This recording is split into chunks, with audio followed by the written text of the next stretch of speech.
If I could have the candidates participating in tonight's forum, please take your seat in the front of the room so we can begin. Thank you. We're right next to you. Well, I'm just trying to figure out how we get it.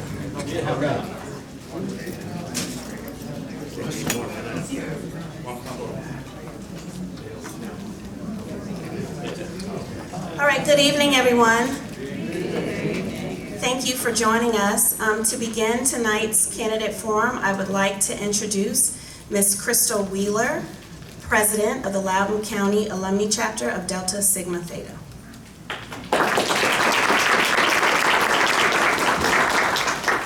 Good evening, everyone, and welcome to the Virginia General Assembly Candidates Forum. We are honored to have you join us this evening as we engage in meaningful dialogue and explore the visions and aspirations of these esteemed candidates. We hope this forum serves as an opportunity for you to hear their values and their visions for the work that they want to do in our community.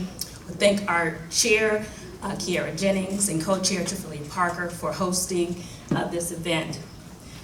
I hope that we will continue to work in this community together to ensure that we, as informed voters, can hear our candidates' views.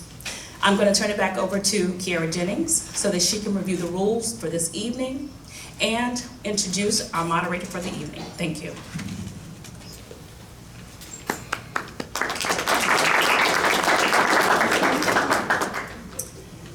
So hello again. As mentioned, my name is Kiera Jennings. I am the chair of the Social Action Committee of the Loudoun County Alumni Chapter of Delta Sigma Theta. I want to thank you all for coming out again tonight for joining the fourth and final Your Voice, Your Vote candidate series. Thank you to all the candidates for participating. The sponsoring organizations for tonight's event are again the Loudoun County Alumni Chapter of Delta Sigma Theta, the Loudoun County Chapter of the National Association for the Advancement of Colored People, also known as the NAACP, and also the Loudoun branch of the League of Women Voters. I want you to be aware of our guidelines for keeping the forum civil, informative, and safe. As you know, this is a nonpartisan public gathering for voters to learn about the candidates' platforms. Excuse me. We have asked attendees in advance to submit their questions when they registered for the event. And we invite all who are assembled in the audience, if you have a question, you can submit it on the 3x5 note cards. They're located outside of the room at the registration desk. The questions will be given to our moderator for the evening, and we will ask as many questions as possible. The candidates will have 1.5 minutes for their introduction and 1 minute to answer each question. I ask that you please silence your phones and any other device that you have for the evening. The forum will end promptly at 8:30 because the library closes at 9 o'clock and we have to be out of here. Again, the forum will end promptly at 8:30 because the library closes at 9 o'clock and we have to be out of here. I want to thank the gentlemen from Omega Psi Phi Fraternity Incorporated for coming out this evening to help us. We appreciate their muscle and their might. Now I would like to introduce our moderator for the evening. Let me just open up her bio. Our moderator for the evening is Ms. Kenya Savage from Delta Sigma Theta Sorority Incorporated, an experienced and trusted professional with over 25 years working on teams with clients to champion, lead, make risk-informed decisions, and drive transformational initiatives allowing missions to continue and data to be discoverable, available, accessible, and usable while preserving the, while preserving the integrity and sensitivity of national security imperatives. Ms. Savage is currently supporting an office responsible for shifting the culture and paradigm to move cybersecurity everywhere and promote the resilience of the organization from the start. A former Loudoun County School Board candidate, Ms. Savage is a trusted and solid community advocate and remains committed to seek ways to contribute and challenge the status quo, enabling every student to reach their fullest academic potential with equitable access and opportunities. Ms. Savage is a charter member of the Loudoun County chapter of Delta Sigma Theta Sorority Incorporated. Most importantly, Ms. Savage is married to her husband, Derrick, and they have 3 sons. The Savage family are all members who get to serve at their church, Antioch Baptist Church in Fairfax Station, Virginia. Would you please give a warm welcome to our moderator for the evening, Mrs. Kenya Savage.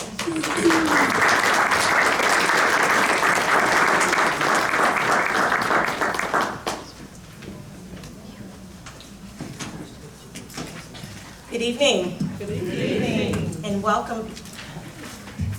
Thank you very much. All right, so let's go ahead and have our candidates introduce themselves. We'll start with the Virginia House delegate, Virginia House 26th District candidate.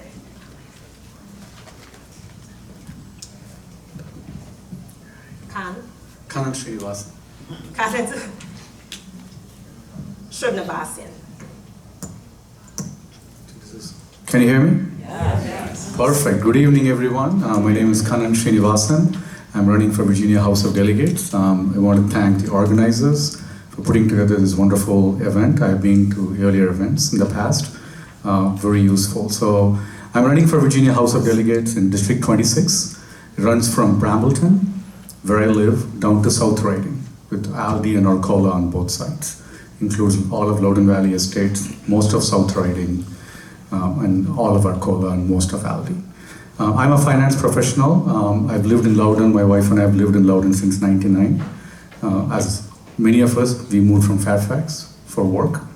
I joined as the first finance person to a small company then, right off of 606 and 28. Then called NEW, now called Asurion. Was very fortunate to play 8 different roles, helped take the company go from 300 to 26,000 employees. We created thousands of jobs in Sterling. We still have close to 3,000 employees in Sterling. After that, I was very fortunate to work for Chef Jose Andres, the humanitarian chef in DC. In finance, learned a lot from him. He's one of my inspiration for me to run for office. I'm running because of my life experiences. I'm running on my platform of good governance. I want to bring my long private sector financial experience, I'm a CPA, to Richmond to help improve all of Virginians' life and to diversify Loudoun's economy.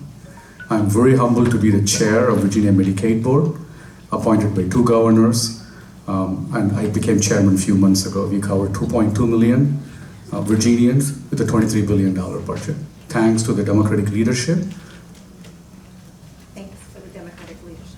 Thanks to the Democratic leadership, I want to do more in Richmond, and I hope to answer your questions. Thank you.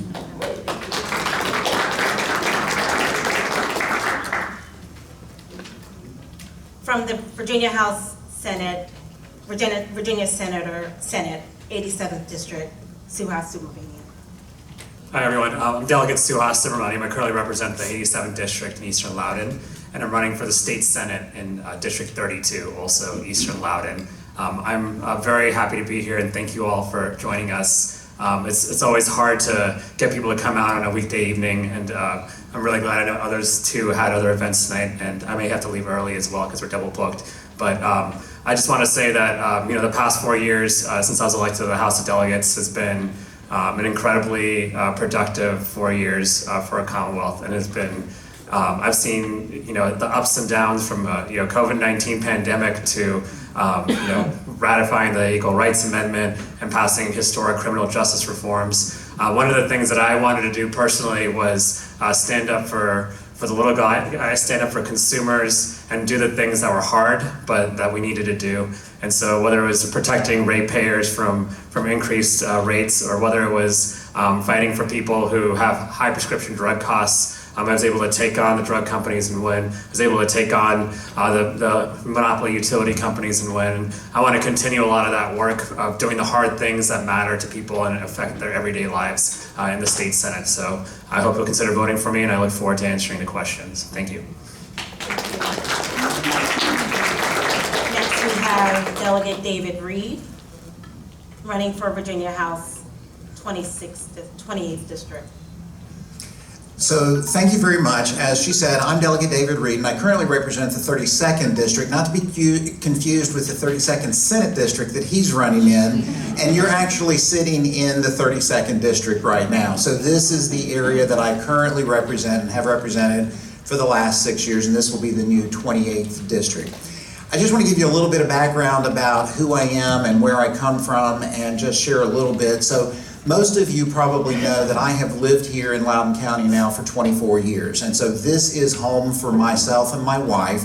And both of our girls went to the Loudoun County Public Schools, and now they continue to make Loudoun their residence, and they're able to live here. And that's something that I'm really very proud of, is the fact that they're able to find jobs here in Loudoun County or in the Northern Virginia area and still be able to call Loudoun home. For those of you who don't know me, I actually grew up very poor in the mountains of Virginia. Before I went to go live at the Methodist Children's Home in Richmond, which was much like an orphanage at the time, I lived in a 4-room house, not a 4-bedroom house, a 4-room house with an outhouse. And that is what, those type of things are the things that stick with me to this day. It's the things that making decisions about college affordability and full-day kindergarten and healthcare, those are the things that are important to me. That then made me realize that I actually was living the American dream and went on to go serve in the U.S. Navy for 23 years. Now, I'm going to wrap up here, and there'll be an opportunity for questions later, but I want to be able to ask you right now to give me the opportunity to continue to serve you, because this is by far, of all the things that I've done, this is by far the best job I've ever had. And the reason why is because I have the ability to talk to you, listen to your concerns, go to Richmond, and affect positive change. And I really greatly appreciate it, and that's so very rewarding. Thank you very much. Next, we have Paul Lott, who is running for the Virginia House, 28th District. I feel like the new guy in the house. My name is Paul Lott. I first came to Northern Virginia back in the late 80s, at the end of the Cold War in the military. I came here out of Fort Bragg. I was injured, came here for physical therapy. I ended up being a professor at the Defense Systems Management College, and I consulted to the Pentagon for a number of years. I'm a 13-year Army veteran. Over my career, I've done a lot of different things. I've been a semiconductor engineer living in Japan for 2 years. I was a vice president of the largest medical orthotics manufacturing firm in New England for a number of years there. I've done a lot of things. I also spent 3 years as a full-time pastor. I'm the son of a pastor, and my mother was a domestic worker. She was actually born on the same plantation that my family were enslaved on, and left there when she was 17 years old and went north. So with 8 children, we had a very adventurous life, experienced a lot, times of homelessness that the kids were separated, times when we came back together again. And then about 12 years old, my dad died, and after he died, I was sent off to a boarding school because some friends got together and said in public school he's going to be pretty bored, so we'll try to keep him challenged. The reason why I'm running is that I really believe that the potential of people is underrated. I think that what we've demonstrated, that giving the right opportunities, giving the right tools, each of us can, for our own agency, take control of our life, and that we don't need to be told what we can and cannot do. I think that we can decide that. I think that we can develop the skills and talents, and I think that it is the job of government to facilitate our ability to succeed. Thank you very much. Next, we have Russet Perry, who is running for the Virginia Senate 31st District. Welcome. Thank you. Good evening to you all tonight. My name is Russet Perry. I just want to say thank you first and foremost to everyone who worked so hard to put this event together tonight. This is my second time coming out here with y'all, and it's a pleasure to be here. My background is as a former CIA officer and a former prosecutor. I've spent my career in public service to this community. I've done that for in excess of a decade, and I've been part of this community for almost 20 years now. My husband and I live here. We've chosen to raise our 2 children here. My kids are 12 and 14. They've been members of Loudoun County Public Schools their entire lives. I grew up the daughter of 2 public school teachers, but my mother, after suffering her second bout with breast cancer, went back to school, and so I was the daughter of a single income earning dad who had 3 small children to take care of. My parents weren't around much, they weren't home much, but there were 2 rules in my household. They were work hard, and they meant that in the real way, have you done your very, very best. And the second one was you better have your butt in church on Sunday morning. Yeah. And that's how we were raised. And but what my parents did was made sure that we had access to one of the best public schools where I lived. And that what made all the difference for me. That let me go on to go to college, to go to law school, and to dedicate my career fighting for victims of domestic violence, child sex crimes, and other violent crime here in the community, as well as help establish a drug court docket and a mental health docket. My race is the most competitive race in the entire state this year. And I stepped up to run not because politics is my background, not because it's what I've been doing, but because I have the opportunity and the privilege to make a real difference. Thank you. Thank you. Next we have Jonathan Mark Rogers. Thank you. I'd like to start by thanking the NAACP Loudoun chapter for putting this together, Reverend Michelle Thomas, Delta Sigma Theta, and the League of Women Voters. Thank you. You all do important work, and we appreciate that deeply. So, from day one, I made a commitment to run a positive campaign. I have not, and I will not, attack another candidate because I know the blood, sweat, and tears that all of these people on this dais put in and day out. And I'd like to thank all of them for their commitment to support you and to run and to really try to make a difference in Richmond.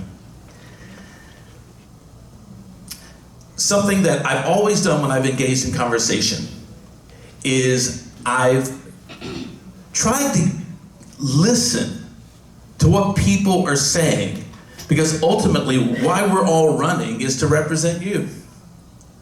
So the first thing we have to do is we have to listen. Then we have to converse. We have to collaborate, and we have to come to a consensus that will support everyone in this room and everyone in the state of Virginia. Thank you. I hope I win your vote. Great, thank you. And last but not least, we have Martinez, who is running for Virginia House 29th District. Good evening. Again, my name is Fernando Martinez, Hispanic. I've lived in this community for over 30 years. I was on the Leesburg Town Council for 20. I'm a Vietnam era veteran for 7 years, 3 months, 21 days, and 11 hours.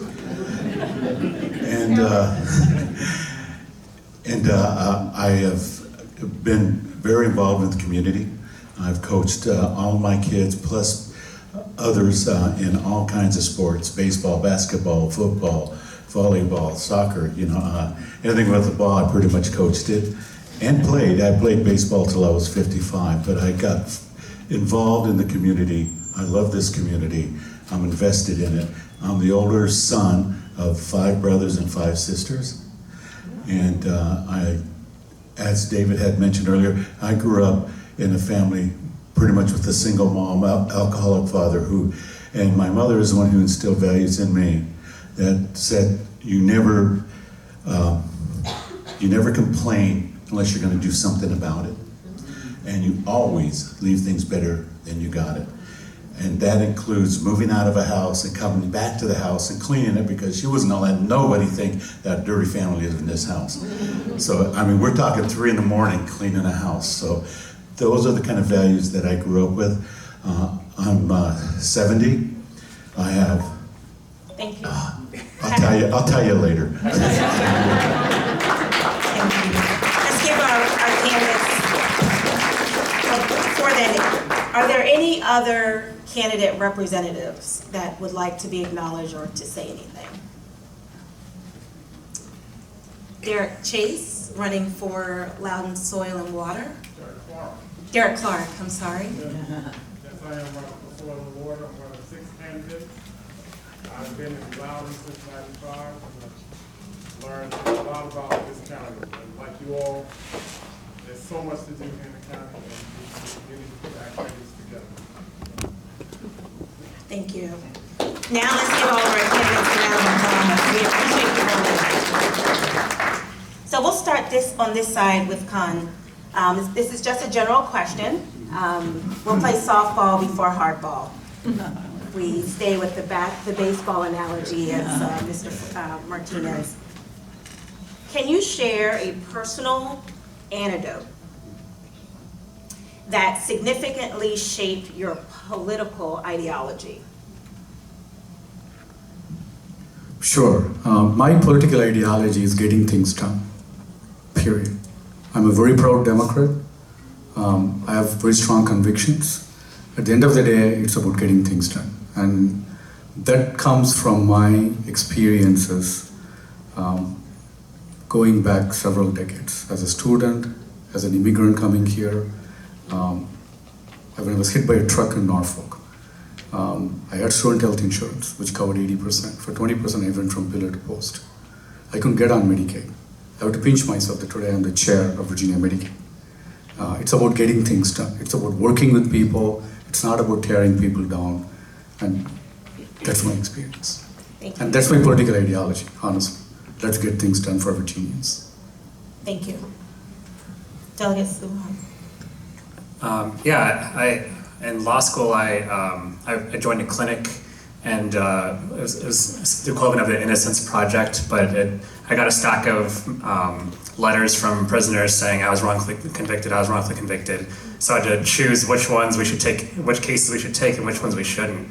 And what I found was they were all pretty good cases. We ended up taking one, and the one that we took, someone was basically put on death row, and then they abolished the death penalty, and then they got life in prison, and we were able to get them out after 23 years in prison for a murder that they didn't commit, pretty clearly didn't commit. And the reason that was important to me is because I was kind of on the fence about the death penalty. I had a friend who was murdered, and at the time I wanted revenge, and I felt like revenge was the most important thing. But my experience as an attorney has really changed my perspective on the criminal justice system.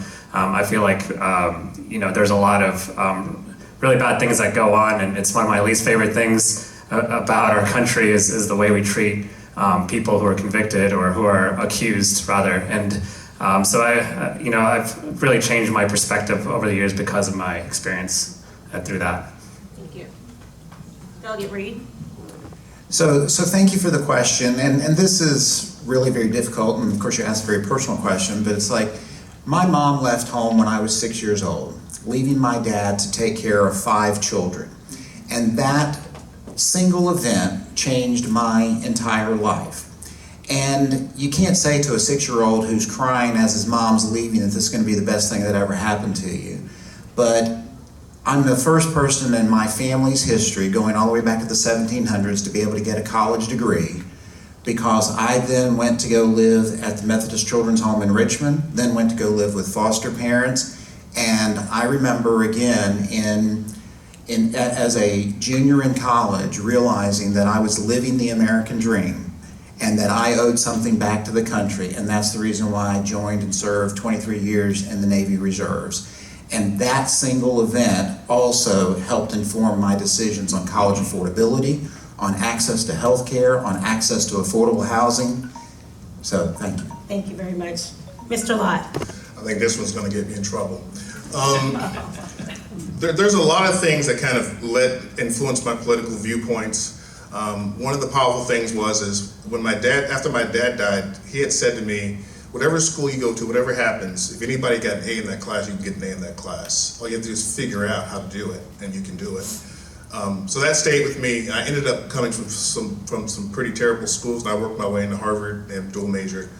And every 7 years in my professional career, I took a sabbatical to volunteer in some of the worst school systems in the country, Gary, Indiana, Roxbury, et cetera, et cetera. And while I was in Gary, Indiana, when it was the murder capital of the country, I was working with kids there at the high school, and they have a particular law there that if you're a B+ student and you get charged with a drug charge as a teen, you could be held in jail for more than 24 hours. So that was the environment that I was working in. So I was there, and I've done this working with kids, and one of the most definitive messages that the drug dealers use and the gangs used to recruit is they said, Thank I've you run out very of much. time. I'll finish later. That was a cliffhanger, wasn't it? We want to hear more, but maybe we can come back to that. Sounds good. Ms. Perry. I don't know if y'all can hear me, but I'm happy to speak up. I mean, the most important things that have impacted my life, that affect my political viewpoint, are some of the things that I spoke about earlier, right? The way that I grew up, the things that were instilled in me my entire life. And those things were watching my parents be two public servants, right? Watching my dad teach English to ELL, ESL is what they used to call it when I was a child. He taught special education, right? It was always about teaching those who needed help the most. That's where he always focused, it's where he always spent his time. My mom, after she suffered from breast cancer, she went back to school because she made it her personal mission that she was gonna go try and fight cancer. And so that's how I grew up, is a question of, hey, you've been given enough where you can give back. How are you giving back? Are you continuing to give back? I graduated from Georgetown Law School. I could have gone and made 6 figures right out of law school. I didn't. I chose to go serve, initially from law school, indigent women in DC who were suffering from domestic violence. And I transitioned that out to help more women who are suffering from domestic violence, because that's the way I could give back. Thank you very much. Mr. Rogers. So we got any movie fans in the house tonight? All right, so one of my favorite movies is a movie called Jeremiah Johnson, which was made in the 70s, about a military man who got fed up with all the violence going on around him, and he went up into the mountains to try and get away from the violence. While he's there, he works with the American Indians that are living, the Crow Nation, and become friends with them. And late in the movie, there's a military group that's coming up to look for pilgrims that have got trapped in the mountains. And Jeremiah agrees to take them through the mountains to save these group of settlers. And they get to this Crow burial ground. And he goes, we can't go through here. And they go, why not? There are people starving down there. And he goes, well, this is big medicine to the Crow. And they go, you don't believe that, do you? And he goes, it doesn't matter what I believe, it matters what they believe. And therein lies what politics is all about, figuring out what you believe and incorporating that in what we're going to try and do in Richmond. Thank you very much. Mr. Martinez. My personal beliefs, ideology, I got from my mother as she struggled to survive and raise 10 children. My work was when, my work ideology was when I would go with my sisters to Central California to pick grapes, and Cesar Chavez was there. And his fight for the people who were being treated terribly. My political ideology came from one man, Martin Luther King, especially as I have a dream speech. And what I got out of that was one comment he made. Now, I'm not going to be able to quote it exactly, but he believes that he dreams about a society where our children aren't judged by their color, but by the character of them. So I think most of you understand what I'm trying to get at, but that's who shaped my political ideology and why I'm willing to go out there and do what I can to help our communities. Thank you. Thank you very much. So the next set of questions the questions are bin in topics. So there are questions on governing day one, there are questions on education, there's questions on local Loudoun.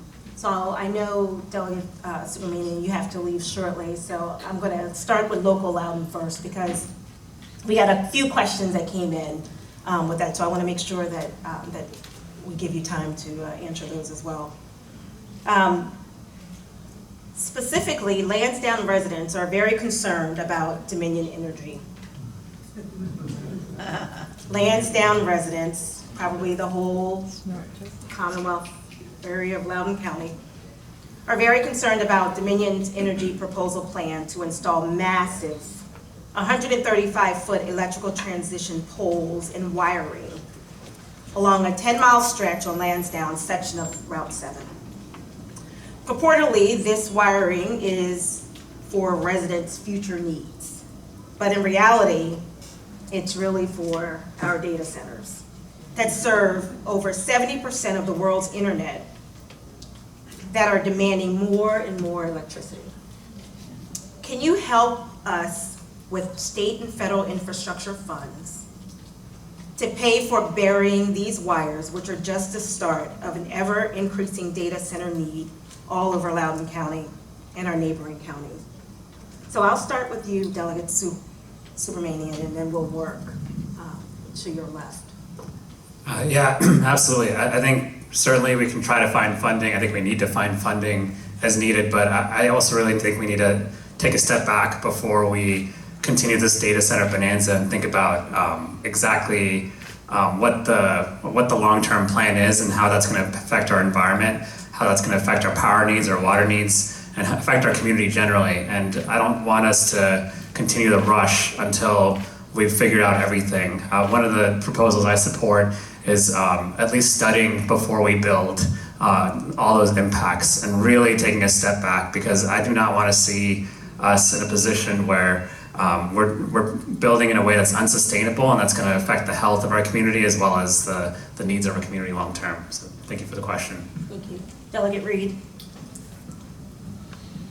So one of the things that you'll find out about me is that both me serving on the Appropriations Committee as well as being a Navy intel officer, I'm really very data driven by a lot of the things that we talk about. So a couple of things that Delegate Subramanyam mentioned is like we have to recognize that we need to respect the lanes in the road. Part of what we're talking about here are things that are Board of Supervisors zoning issues that are 8 to 10 years old, and they're now grappling with those decisions that were made in the past and now what to do with them. I have actually talked with both the residents there as well as with Dominion, and the cost to bury those lines is $100 million per mile. That's $700 to $1 billion to bury those things. And right now, the way the code is written would require that that be spread across all of the ratepayers in the entire Commonwealth. So now there have been some other proposals about being able to do something different about that, but again, we would have to get that through the legislative process to make a difference. And one of the things that I like to point out is while everyone up here might agree that we need to do something, there's 139 other people down in the General Assembly who might have a different opinion. And so those are the things that we have to be able to take into consideration. Thank you. Mr. Lott.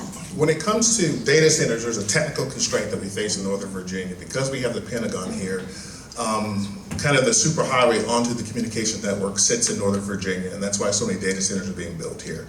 So the way it works is that unless they're being built here, then their capabilities will not be able to run at full speed, so they're a necessity. So what do? I think that we're gonna have to work with our congressional delegation to come up with infrastructure money to bury these lines.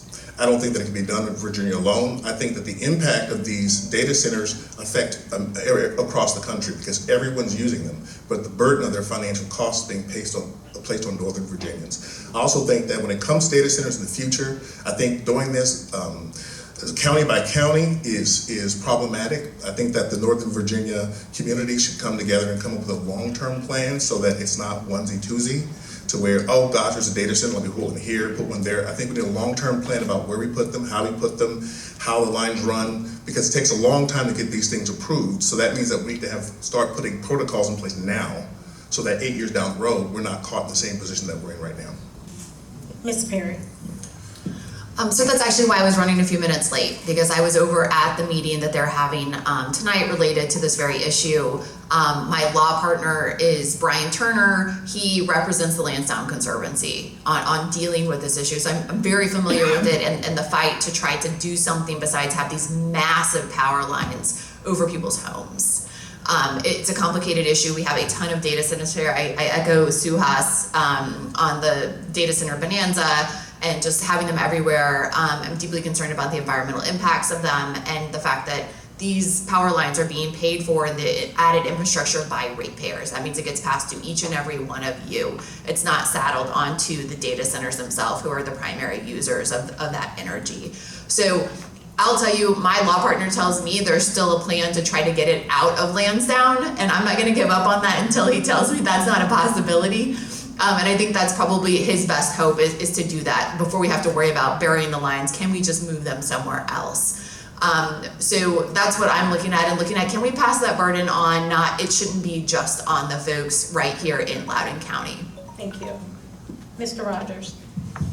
Okay, by a show of hands, how many people think we should not allow them here in Loudoun County? Okay. What's that? The power lines, the data centers. Okay.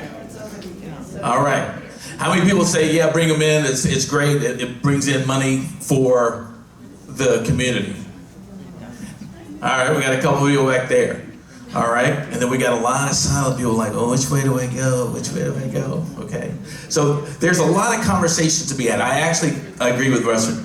I think my first focus would be like, okay, where can we just kind of, we've got a lot in Loudoun County already. Can we kind of like move this around a little bit? All right, kind of like spread it out.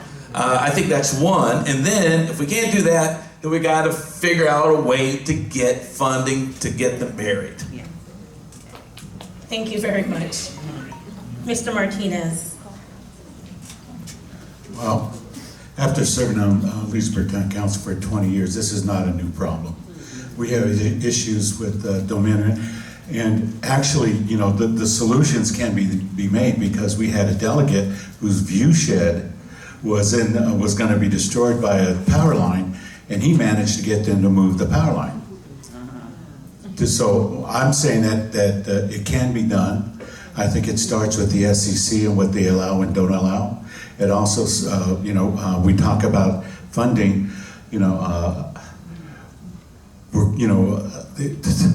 We need to bury them and we need to find the funding. The question is I don't have an answer for that, and many people don't. You know, when I get to Richmond, I do know that part of my agenda is to find the answers, talk to the subject matter experts, and see what we can do, because I know as a member of the Leesburg Town Council, we're hamstringed by the SEC and state legislature, and we need to find a better way to do that.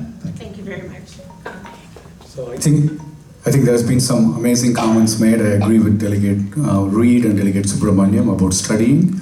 The cost is, being a cost accountant, I can tell you that's a massive cost. The point that I will make is, I would like to study what other alternatives the data centers have for energy. That's a bigger question. This is one of the pieces of this particular line, but we also need to understand in Loudoun and in Virginia, what are the projections of the data center? Because we know we missed it recently. There was not a right projection of the need of the data centers on energy. We cannot afford to make those mistakes. Let's understand what is the real demand out there. What is the industry's answer and Dominion's answer on how are we going to fill the need? What type of energy are we going to promote and use? That would be my position. Thank you very much. So Delegate Reid, you started on talking about the coordination between state government and county government. And so I have a very long-winded question, but to get to the point, do you believe it is time to reconsider the Dillion rule in Virginia? And the reason being is because local government, the Board of Supervisors or school board, they're closer to somewhat of the needs. And as once you get to Richmond, do you believe, or would you advocate for the Dillion rule to be reconsidered here in the Commonwealth? So I don't mean to insult anyone's intelligence, but let me just begin by explaining the difference between the Dillion rule versus a home rule state. Virginia is a Dillion rule state, which means that the localities only have the power that are granted to them by the General Assembly. Now, if you're a home rule state, then what would happen is Loudoun County could do whatever they wanted, and then if something was considered not to be ideal from the General Assembly standpoint of view, we would then have to pass legislation to say, you've done it, now you got to stop doing it. So one of the great benefits that we have from being a Dillion rule state is that we do not have a patchwork of regulations, 130 different localities around the Commonwealth, because we look at things from Richmond from a broad, holistic standpoint of view, which is part of the reason why consistently Virginia has been one of the top states for business, is because businesses can come here and know what they're getting in Loudoun County is pretty similar to what they're getting in Fairfax or Prince William. Thank you very much. Mr. Lott. I would agree with that. I think that having home rule would create too much of a patchwork. It would not be very business friendly, and I think that local authorities should focus on those things that are within the context of what's delegated to them. so that we understand how the powers flow, et cetera, et cetera. So I'm in compliance with what he's saying. Ms. Perry? So I think part of the reason that people sometimes don't like the Dillion rule is because of what was referenced in the question, right? The people who are closest on the ground to the people, hearing everything all the time, right, don't have the ability to make all the change they want to change, right? Whenever my dad was a school teacher, he said the same thing. The administration, the superintendent starts making all these rules. Well, they're not in the classroom. They don't understand what's happening on the ground level in the same way. So I think that's the frustration. But I think, and so what I think is that I agree with the two folks before me, so I think the answer to that problem is actually the General Assembly spending more time down on the local level, being down, talking to the people, talking to your constituents, and working with the folks on the ground to make sure that you are addressing those issues in a way that works for everyone. Mr. Rogers? I think that this is not the time to go in a different direction. I think that the local government needs to be able to empower their constituents without interference, and I agree with many of our colleagues here that now is not the time. Mr. Martinez? So I have a totally different view of the Dillion rule. I was on town council for over 20 years, and there were a lot of things we could not do locally to help our residents, including affordable housing, gun safety, other things that we could not do unless the state said we could. Now, do I agree that if you're going to give me a yes or no answer to get rid of it? Yes, but we can work on a modified system that allows some autonomy to our localities to allow them to do things at the ground level that they can't do today. Thank you very much. Kannan? Yeah. My view would be to make sure that we work on the areas where the local counties and governments have a friction and see what we can do together. So it's kind of what Martinez said, but I don't want to take the Dillion rule out, but I want to make sure that we don't make that as a roadblock. We do respect the local government's work and the local government's closeness to the issues, so if we can work with them to understand if there are top 5 issues, top 3 issues, that we can make it more collaborative. That would be my position. Thank you. Delegate Subramanyam? I sat on the counties committee, and I couldn't believe some of the bills we had to vote on. I think the Dillion rule needs to be reformed. One example, the town of Pound went through this charter change and then de-incorporated and then incorporated again potentially, and I'd never stepped foot in the town of Pound before. Apparently it's in Southwest Virginia, you should visit sometime, it looks beautiful. But I was Googling half of the counties and cities that were coming to me with very important charter changes and bills, and felt like I was in no position to be voting on those things. I'll give you another example. After we had racist graffiti drawn on some public spaces last year, I wanted to make it easier for counties to enact an ordinance to allow it to be taken down a lot faster, because some of it would stay up for sometimes weeks, and we had volunteers going through and trying to wash it down. Apparently we needed General Assembly approval for that bill, so I had to take it to the county's committee, where I was asked, what is the definition of racism? Is the Blue Lives Matter flag racism in your mind? And that bill got killed because we had to go to the General Assembly to do it. So I'm a big fan of reform of the Dillion rule. Thank you very much. In one word, and we'll start with Mr. Lott, in one word, one word. Yes, this will be quick. In one word, describe your current and intended relationship, and we kind of talked about this a little bit.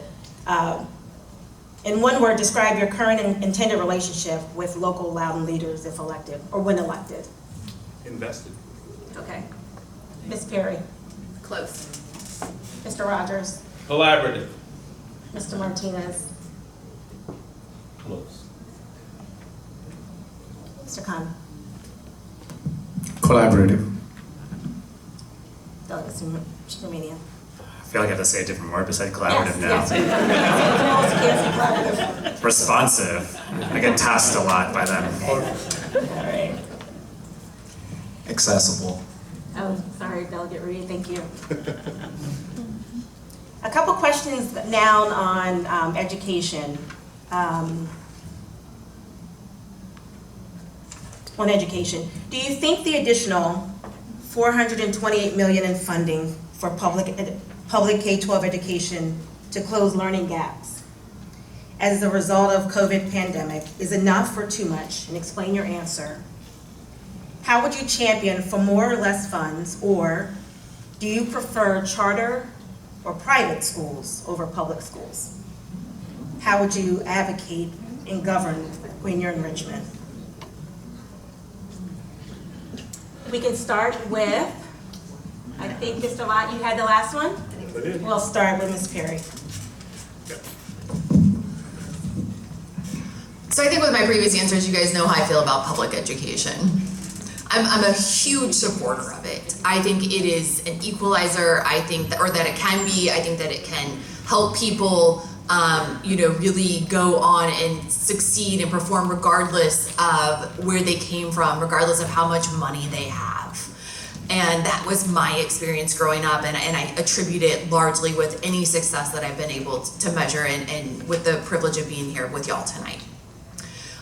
So what I would say is we need to do everything we possibly can to help kids who have fallen behind, right? During COVID, there are kids, I was talking to a woman at the door, a public school teacher the other day, and she was talking about that maybe the tutor system that's set up is a bit too broad because of SOL scores and who they're targeting, right? But what I do know is we have underfunded our public schools. There was a JLARC study recently that talked about that, and I'm deeply invested in making sure that our public schools are funded because I think it's the best path to give the most success to our kids, and I believe they are the future, and democracy fails without an educated populace. Thank you very much. Mr. Rogers. Okay, I'm gonna share some information with you. I work for Loudoun County Public Schools. I oversee all the performing arts in the county. And this money, okay, because ultimately it's really not the amount, it's how that money is used, all right? We have a situation, I was able to get something across the finish line where I increased funding for the fine arts, where we went from one $4,000 stipend for the theater arts director to 15 stipends to go across to support theater arts in every school. We also increased stipends for our music folks, and we use that money to really help kids. Thank you so very I'm all much. for it. Thank you very much. Mr. Martinez? I'm a product of public education. My children all went through public education. I don't mind charter schools and private schools, but not at the expense of public education. I believe we need to fully fund and enhance and provide more opportunities within our school systems, and there's always room for improvement. So I'm all about fully funding public schools because that is what made us, our country, great. Thank you. Thank you very much. Mr. Kannan? Both my parents are public school teachers, so I am very partial in making sure that the teachers get top pay. We cannot keep underpaying teachers. And the other thing is, the state doesn't invest in school infrastructure. That's not acceptable. We have to prioritize school infrastructure. Otherwise, you're going to have this uneven school infrastructure across the state. The third thing I would say is, we also need to look at the dollars and also what works and what doesn't work to make sure that we hold the system accountable. As a finance guy, I would tell you I will go fight for every dollar, but I also need to make sure that we are investing it properly. Because if we do not invest in education, there is no future. So that would be my position. Thank you. Delegate Reid? So just to put things in perspective, I think it's important to remember that first and foremost, all of us who currently represent you or are running to represent you, our first responsibility is to represent the constituents in this room or in the 32nd or the new 28th district.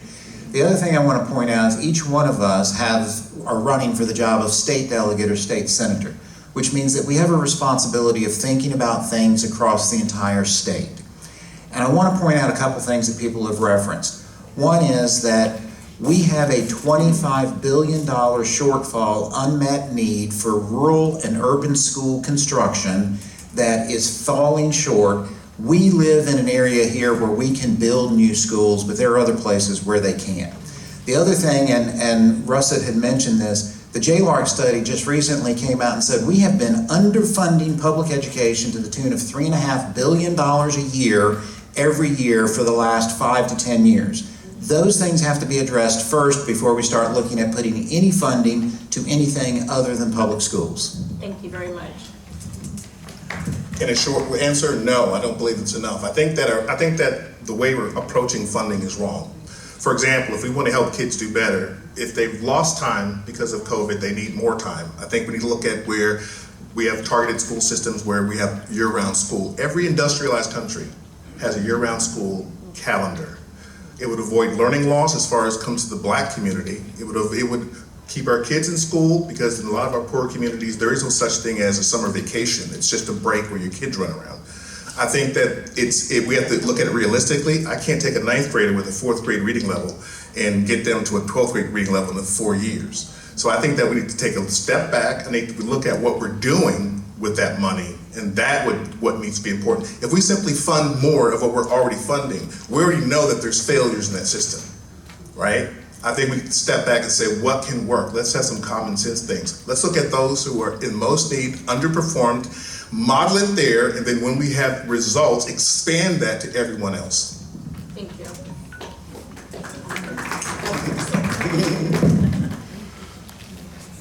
All right, Mr. Rogers, we'll start with you.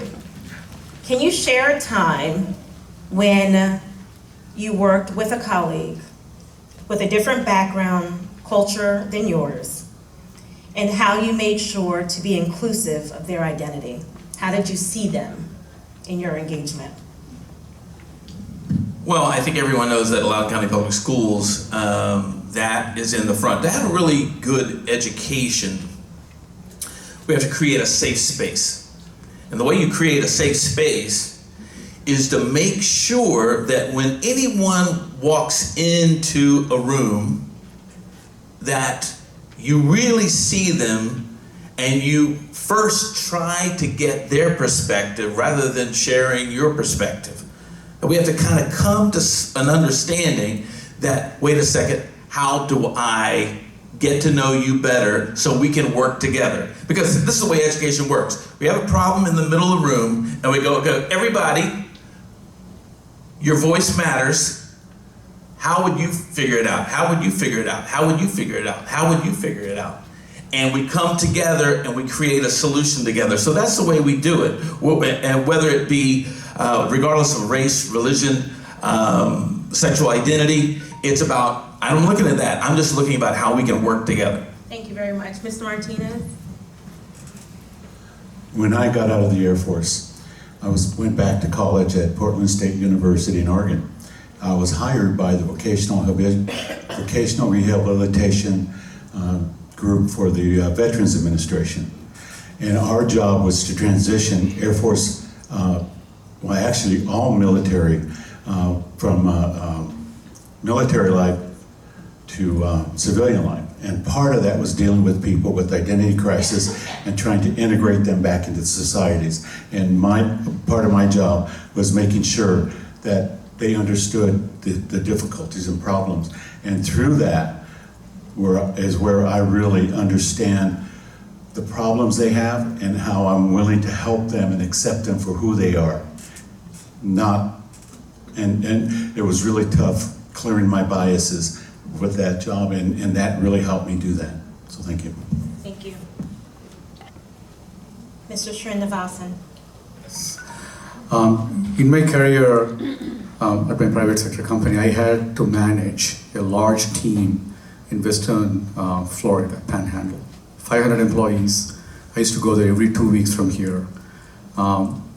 Culturally, very different from this area, and I'm a minority. There are two things that are important, and I'm very humbled to say that we took the center to extraordinary quality level. One is listening, second is empathy. I used to spend umpteen number of hours. I never missed, thanks to my wife, I never missed every 2-week trip to Pensacola, driving an hour towards Panama City. It's all about sitting together with people, respecting them, listening, and having empathy. That would be my principle. Delegate Reid. So one of the things that I like to tell new people who are coming into the General Assembly is that there's 3 things that you need to know. One, you got to be able to do basic math, because again, if you're in the majority or the minority, you got to know how to get enough votes to get your bill passed. The other thing is that don't get emotionally attached to your legislation, because something that seems like a good idea here is not necessarily a good idea when you have 140 or 139 other people looking at it. And the third thing is that you need to be empathetic, and you need to treat people the way that you want to be treated, because the issues that we have here in Loudoun County are different than the issues that they have in the Valley or in Southwest or Southside or down in Richmond or down in Hampton Roads. And again, part of your job as a state delegate or a state senator is to be empathetic to the concerns of other parts of the Commonwealth.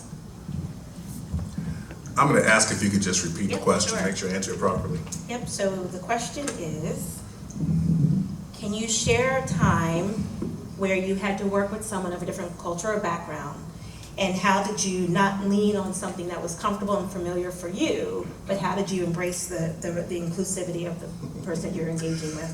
First thing is I'm Black. My parents came out of Mississippi, so that's been all of my life. Went to a boarding school, first Black person admitted to that school. They had a silly class on racial awareness. I'm like, there's one dude, Black dude in the whole school, and you have them all sitting in the class talking about me. So I had to adjust to that. In my professional career, I've only worked with 2 other Black senior executives. I lived 2 years in Japan as a semiconductor engineer. Everyone was either Chinese, Japanese, or European.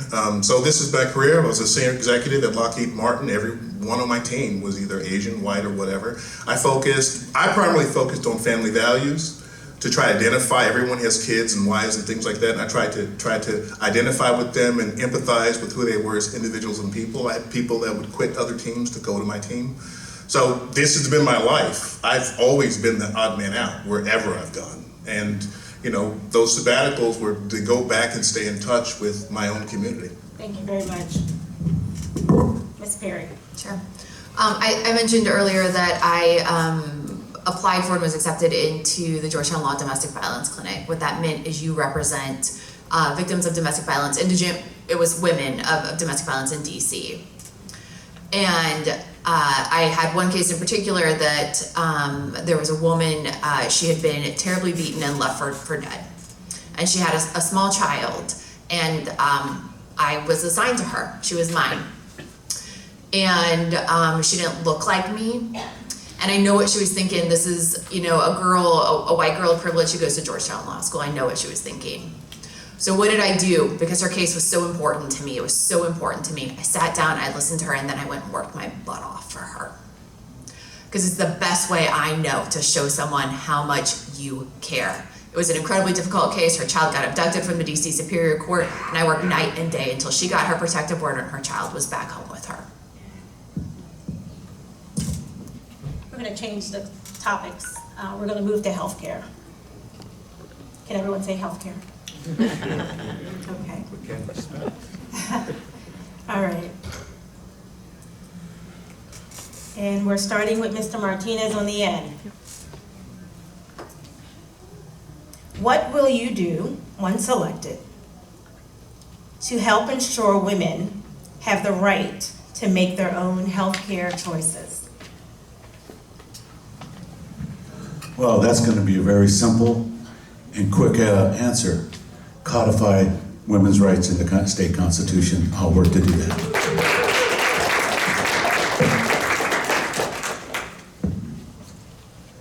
Thank you. Mr. Srinivasan. I agree with Marty Martinez. I would do the same thing.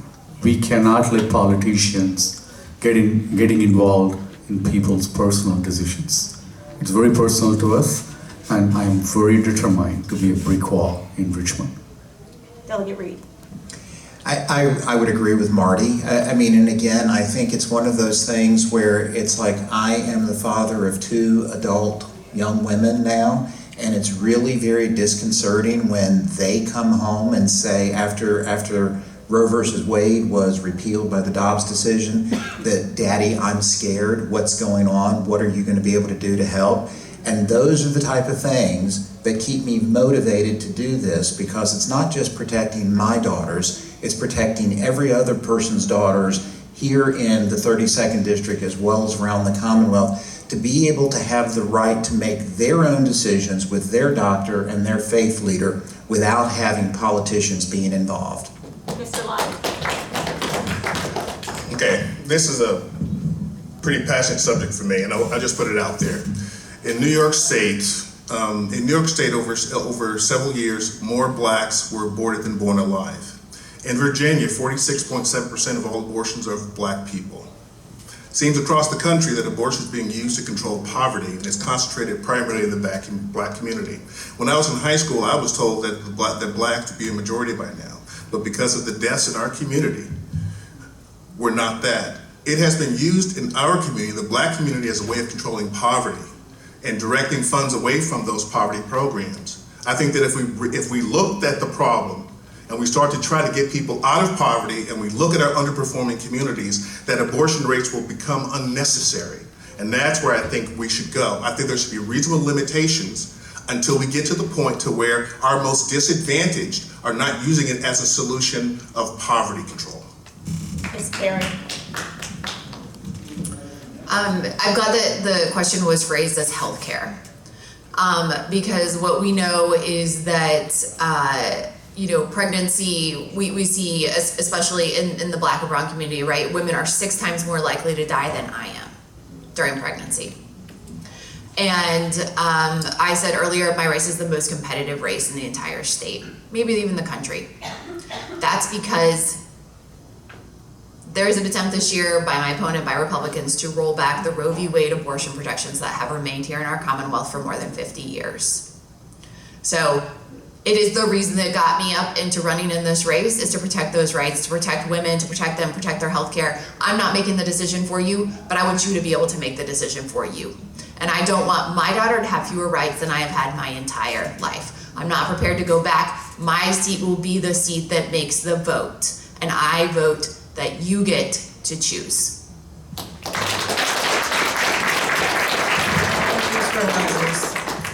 The question. The question. So let's talk about where the rubber hits the road. All right. I agree with my friend Paul Lott that the current law that an abortion can be given to the moment of birth is something that the people that I've spoken with say, wait a second. I think that's a little too far. So where do I stand? I believe that a woman has a right to choose, but let's find that common ground. Let's go, wait a second, maybe 16, 17, 18 weeks, where you, up to that point, yeah, but it's gotta be, the woman has to have a right to choose that.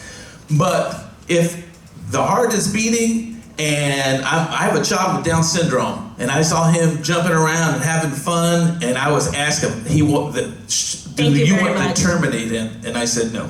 Thank you. So real quick, rapid fire.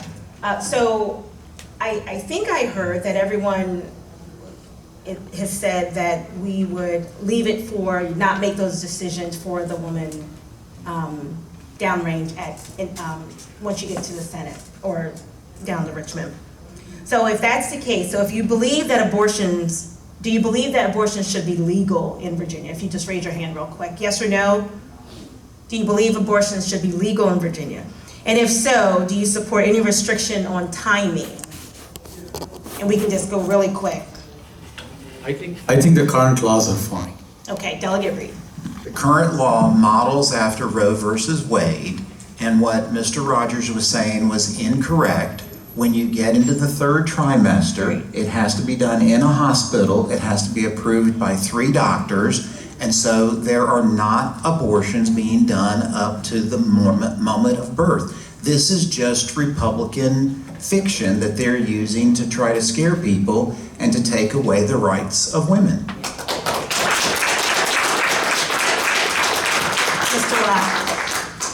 Yeah, I think my friend here is talking about public testimony where in Virginia, there was testimony saying that they thought that that it should be up until the moment of birth. So it's not just something someone's making up. Officials have actually made this statement. I think there should be reasonable limits. I think 15 weeks is fine, or whatever we can negotiate. I think it is, there's not ever going to be a ban in Virginia. It's just not going to happen. I think that's just a scare tactic. We need to figure out some point in time where it's reasonable, where we have reasonable limitation. Europe has more strict rules than we do, and they have a longer history of adverse effects due to it. And the NIH has published studies on this. It's not just a clean thing that we think that it is. You can go on the government site and look it up, and you'll find things there. I've been a writer for several publications. I've written articles on it and done research on this spanning back 15 years, looking at the adverse effects right after Roe v. Wade, the number of deaths before it, et cetera, et cetera. So I think that we need to take the blinders off. I think that we can even look to Europe in this respect and understand that there are adverse effects and we need reasonable limitations. Thank you very much, Ms. Perry. Yeah, there are codes, sections, I'm an attorney. 18271 through 75 cover the law in Virginia on abortion. So what the fellow to my left said is absolutely not true. What Mr. Delegate Reid said is true, but it's not just three doctors have to agree the woman is going to die before they do anything about it. Three. She's gonna lose her life. And even then, the woman has the choice.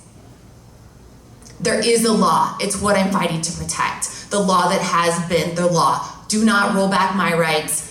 Do not roll back women's rights. And I will say something else. Right now, what Republicans are trying to do is take something that is lawful and make it unlawful. That's why it's called a ban. They want to take rights that you have had, and they want to make doctors who would do something today that's lawful, on January 7th, they may not be able to do it. They are sending them to prison for up to 10 years, class 4 felony. Okay? And what we have seen across the South is doctors flee those states. That's how women end up in healthcare problems. There's no one there to treat them. Thank you very much. Mr. Rogers. Thank you. So obviously there's a lot of passion on this topic, and I've talked to a lot of constituents that have shared their opinions. And once again, I'm someone that wants to find common ground. Okay, so we're not gonna, I'm not for removing that option. I mean, obviously, there are a lot of circumstances where that has to be a woman's right. I agree that there's a woman's right to choose, but I would like to keep it at a second trimester, all right, to keep it right around there. I'm sorry, I think I started with you, right? Yeah. Yeah, I did. Sorry about that, so. Oh, you started? Sorry, yeah, I'm sorry. No. I don't think Marty's spoken yet. No, I don't think Marty's spoken yet. No, he did, he started. Oh, Marty spoke? Yeah. Oh, yeah, he started. Are we on the same question? Yeah, we are on the same question. Sorry about that. He hasn't gone, it was the second question. Okay. Mr. Rogers, are you finished your comment? Yeah, no, I think I've made myself clear. Okay. Okay, I'll give this opportunity to tell you that I have 5 sisters, 3 daughters, 5 granddaughters, I had to count, and a great-granddaughter. And I'll be damned if I'm gonna allow them not to have the same rights that my wife and everybody has. Women's rights need to be protected. I am passionately agreeing with Russet's argument, and I think she said it well. And so, thank you, Russet. And you know, I just believe that women make the decision. It's their circumstances, not mine. Thank you.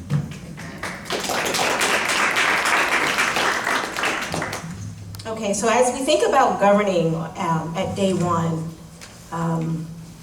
when you're elected, what are the top 3 policy issues you intend to address, and how will you address, how will you approach them? When elected, what are your 3 top policy issues you intend to address, and how will you approach tackling these? And we'll start with Mr. Srinivasan. Thank you. The top 3 things on my list would be healthcare, making sure I'm the chairman of Virginia Medicaid. I also serve in Loudoun Free Clinic and GW Cardiology. It's very, very passionate topic for me. Making sure that we do not compromise on quality of healthcare. We also make healthcare affordable. There are many ideas that I want to work in a bipartisan fashion. Gun safety is my number 2. We cannot afford one incident. God forbid, we have to strengthen common sense gun laws. We have to do something about assault weapons. We don't have to wait for the federal government. We can do it in Virginia. Number 3, locally, I would love to work with my colleagues in Loudoun County board to see what we can do about tolls right here. It affects all of us. I hear that from my constituent all the time. Making sure that the tolls are reasonable, that they do not go up constantly. I do have a 4th one, which is education, but you asked for top 3, so I'll stop. Delegate Reid. Okay, so thank you. I'm going to start with the 3 things that I ran on in 2017, which was full-day kindergarten, which we now have in Loudoun County. College affordability, because at the time I had 2 girls who were going to college and the cost of college was going up repeatedly. I can say happily now that 4 of the last 5 years we have actually held college tuition at 0 or less than 1% increase, and that helps every family here in the area. The 3rd thing that I worked on in 2017 was actually reducing the tolls on the Greenway. And I will tell you that it's like I have worked with both the Northam administration and the Youngkin administration, and where the holdup has occurred has been with, Supervisor Matt Letourneau on the Loudoun Board of Supervisors. That's the reason why you're now possibly looking at a 40% toll increase, is because he made the motion to not support it. Going forward, veterans issues, community-focused issues about what VDOT does on right-of-ways, and the teacher shortage are things that I think are really very important. Thank you very much. Mr. Lott. Education, education, education. Thank you very much. No. I think teacher retention is important. McKinsey and Company studies said that teachers are leaving the teaching profession because of 2 things combined. They feel that they're not being paid enough for the responsibility that they're given. In other words, from a quality of life standpoint, they're being overtasked in the classroom and not able to focus on academics. I think that we need to simplify what's going on in the classroom so that we can keep our teachers and they can have a quality of life outside of it. The other thing is prison recidivism as it relates to education. 70% of all persons incarcerated have lower than a 4th grade reading level, and they will return to prison. 89% will return within 10 years. I think that's atrocious. 40% of Virginia prisons have the education programs, but we know that recidivism goes from 55% to 34% if some high school classes are taken. It goes down to 13% if there's a trade school introduced, and if they go to some level of college, recidivism goes to 0. We need to start keeping our break the pipeline. Thank you very much. Ms. Perry. Yeah, my first thing is going to be to, the word is not amend, to change the Virginia Constitution to enact Roe in it. Because I don't want to keep fighting this fight over and over and over again. All right, and just to go back to that real fast, we have seen Republicans across the state say one thing publicly and they whisper other things privately. So I'll be real careful about what it is that people say and what it is they do once they get there. So that is a big priority for me. Education. I only have 2 left, so education.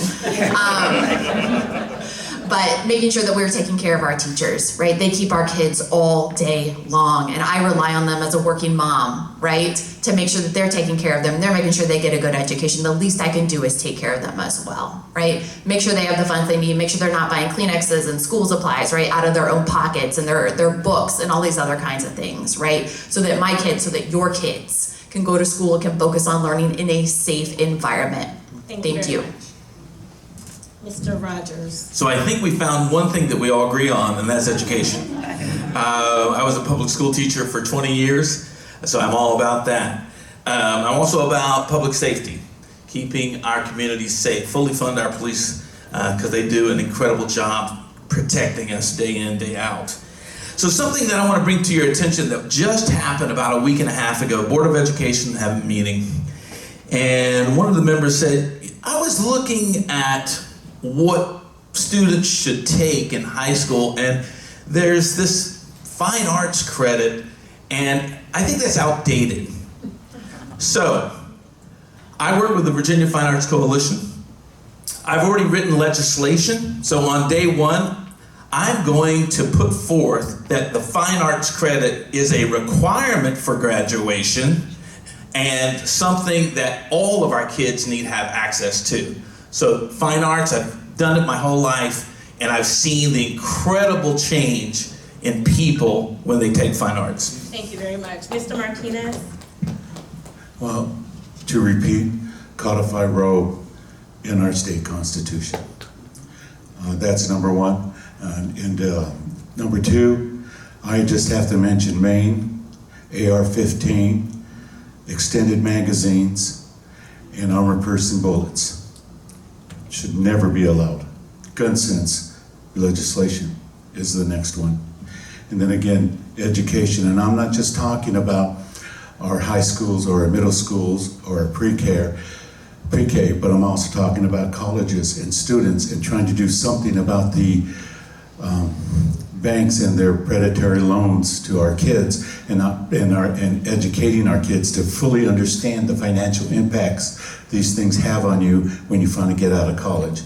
So education, and part of the education is being able to provide childcare for those single moms or young couples who have trouble trying to have two jobs and provide for the kids. Thank you. Thank you very much. So we're going to end right about the next 5 minutes. So I just have a couple questions. If we can, if you want to pass, say pass. But majority of everyone on the day is backed by a political party, right? So in this highly polarized climate that we have, when you get to Richmond and you're sitting across or you're coordinating with, collabing with a fellow senator or representative, and you're faced with issues that go against your personal values and beliefs, how would you govern? Are you going to govern based on being beholden to your party's agenda? Are you going to govern based on what your constituents ask of you and expect of you when you get to Richmond? Or are you going to lean personally, or are you going to lean on your personal values to guide your decisions? Does that make sense? Okay. So, it's a lot, but my politics is based on my conviction. I will not question the other person's intentions. My goal would be, do we have common interest? Let's not talk about solutions, let's talk about interest. And let's not talk about intentions. I don't question anybody's intentions, but my convictions will not change. As I said, my political ideology is getting things done, period. So I'm here because of my conviction, because of my values, and what I need to do to my constituents. Thank you very much.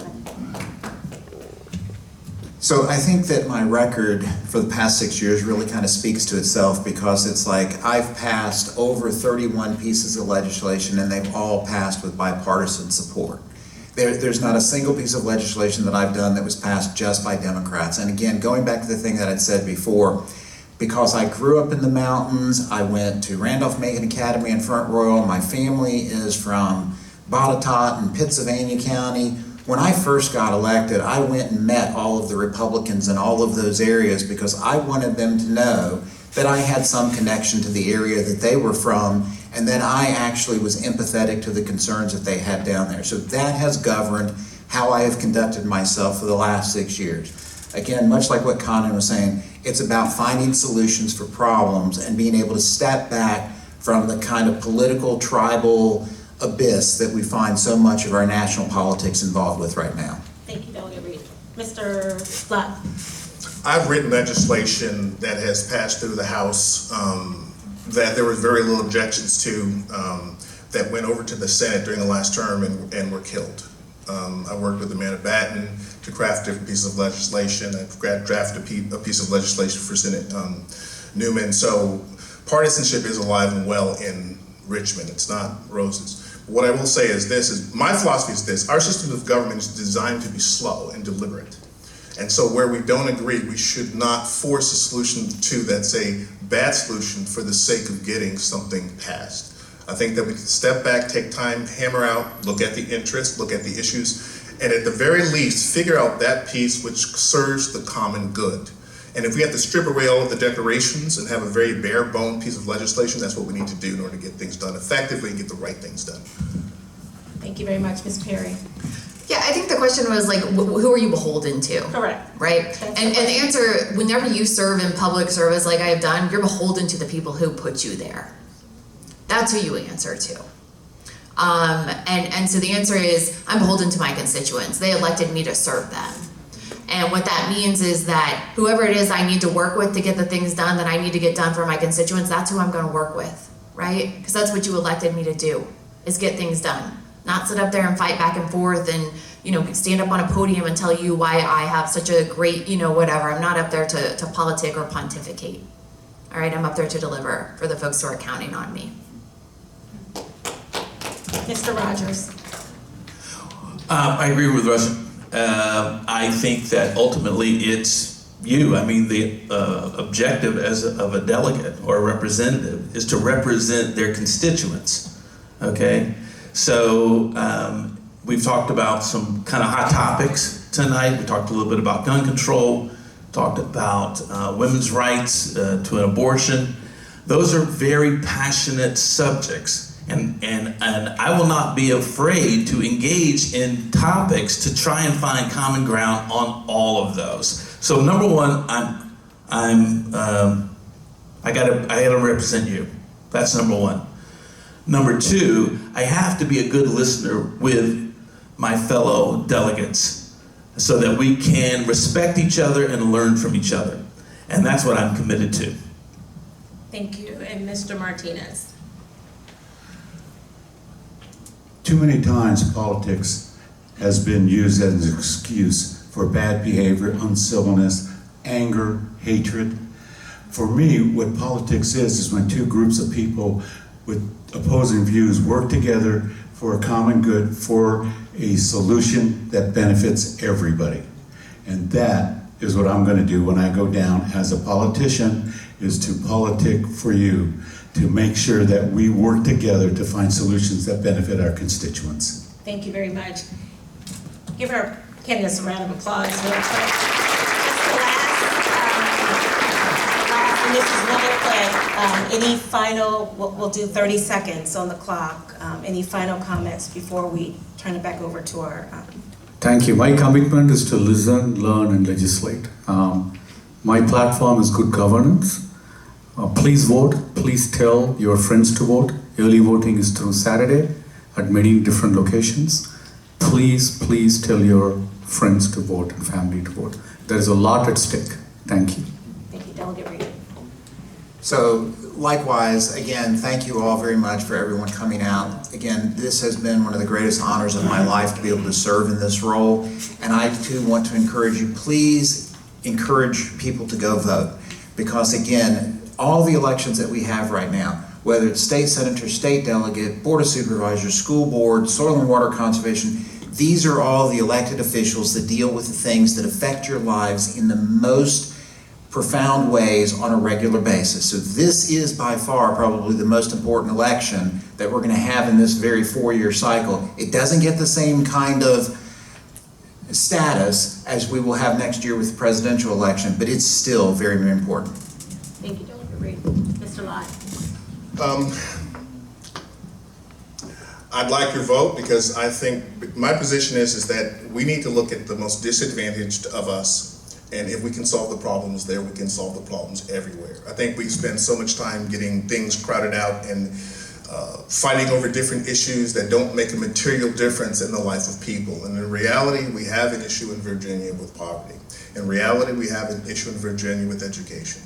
In reality, we have a number of different issues with housing and jobs and employment, these types of things. And there are evidence-based ways of solving these problems. I'm a data-driven guy, and that's what I'm there to do.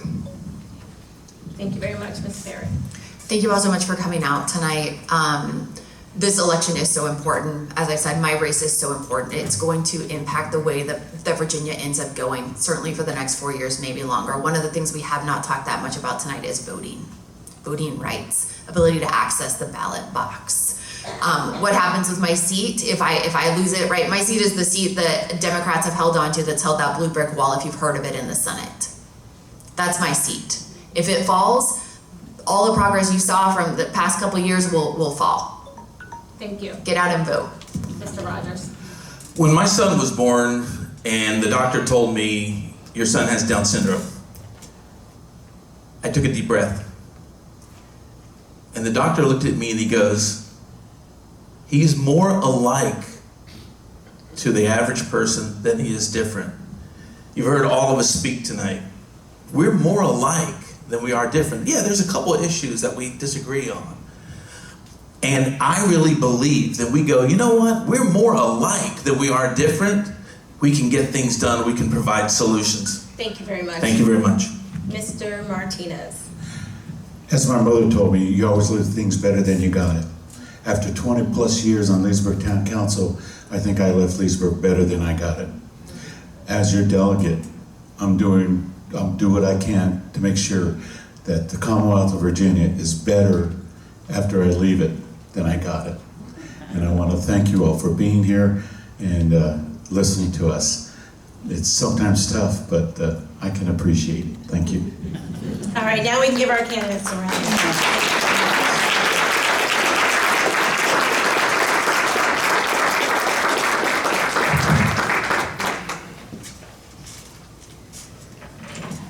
I would like to thank you all for coming out tonight, and to give the closing remarks, I want to introduce Ms. Truphelia Parker, the co-chair of the Social Action Committee of Delta Sigma Theta Sorority Incorporated.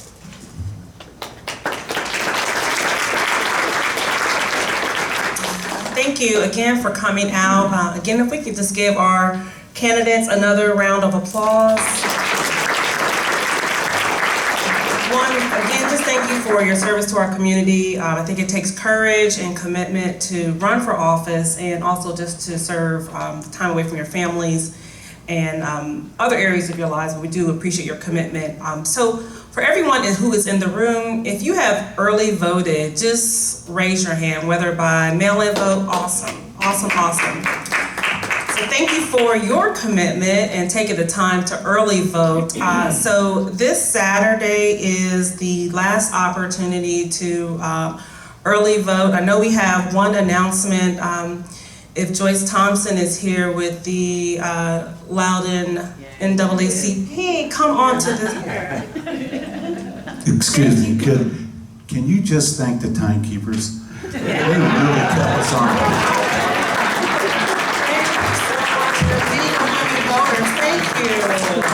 Thank you so much. They've kept our time for the last 4 forums, so we do appreciate them. So I'm Joyce Thompson from the NAACP. We will have our Souls to the Polls on Saturday at 10 o'clock at Cool Springs Elementary. We'll start there, and we'll end up at the Leesburg election office. Please come out. We'll have food truck and live music. So please come out, early vote. Starts at 10. Starts at 10. The march starts, so get there a little bit early.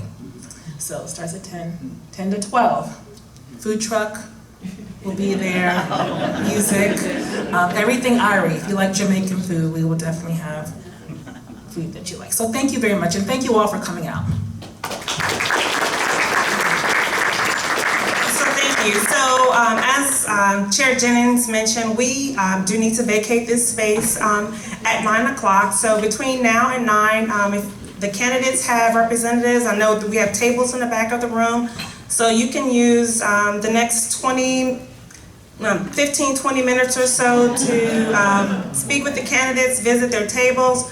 We also want to encourage you, in your chair, you should have a survey card. If you could take a moment to scan the QR code and complete the survey for tonight's event. And again, thank you for coming out tonight. We appreciate you for coming. And again, thank you to our collaboration with the League of Women Voters, the NAACP. Thank you to our leadership, President Wheeler, for your support, as always, and again to Chair Jennings. And again, finally, to the men of Omega Psi Phi for your muscle tonight, and a couple of our youth volunteers, and as always, for all four of our candidate forums that we've had for this cycle. The Loudoun County Sheriff's Office has been very supportive in providing us support, so we thank you for your support tonight as well. Thank you for coming.